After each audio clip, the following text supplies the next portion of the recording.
Hi, my name is Brad Kirby, and I'm the author of Kanji Flash Pro.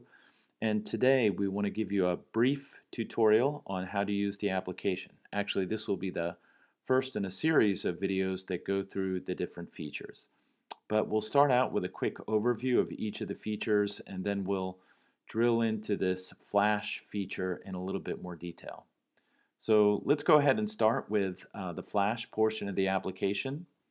If we click on this grade level here, you'll see that the flash feature works just like digital flashcards. So if you've studied Japanese in the past and you've used paper flashcards, this is just the same thing, but you use it on your iPhone. For the test section of the application, it's a similar exercise, but in this case, you're testing yourself on your knowledge of the compounds and whether you understand the readings for those compounds. Uh, you can see the kanji character at the top.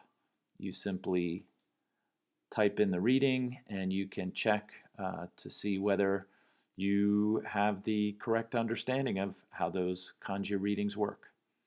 The vocabulary section allows you to record vocabulary words that you pick up from your textbook or different reading sources. And if you click on this plus button, you can add your own words and you can even download lists from the internet.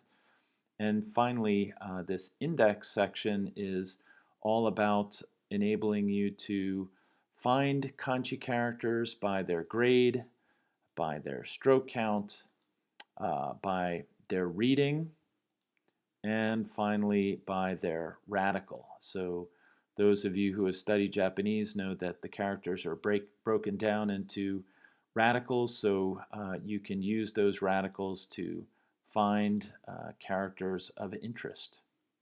All right, great. Well, let's go ahead and drill down into the Flash portion of the application a little bit more. As we said, here's the main kanji on the front of the card. There are 4 vocabulary words that are associated with that particular kanji. If one of the words is a new word and I'd like to save that to my vocabulary database, I can simply click on the word, click OK. If I go to the vocabulary database, I will see that vocabulary word there recorded in the database. If I want to check the readings and meanings of the particular kanji, I just click the check button. I can see the kanji character, what its English translation is, its on reading or its Chinese reading, and its kun reading or its native Japanese reading.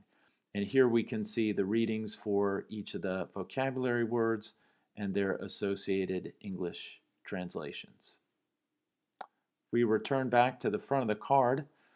It's easy to advance to other characters within the grade level.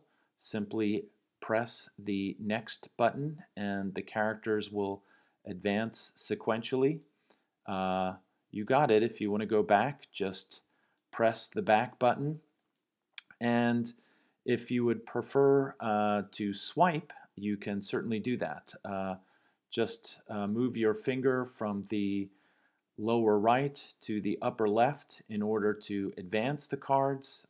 Similarly, if you want to do the same thing to move back to previous cards, swipe from the upper left to the lower right, and that will bring the cards back to previous cards. If you make it a certain portion through the flashcard deck for the given grade level and you need to take a break, but you want to record your place, all you need to do is press this thumbtack. By pressing the thumbtack, you establish a bookmark for the card, press OK, and the next time you come back to your lesson, it's going to start from the card that you bookmarked. If you want to remove the bookmark, simply press this eraser icon, click OK.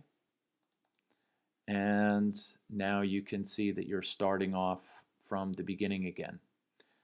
You'll also notice that I did click on this, I double clicked actually on this flash icon.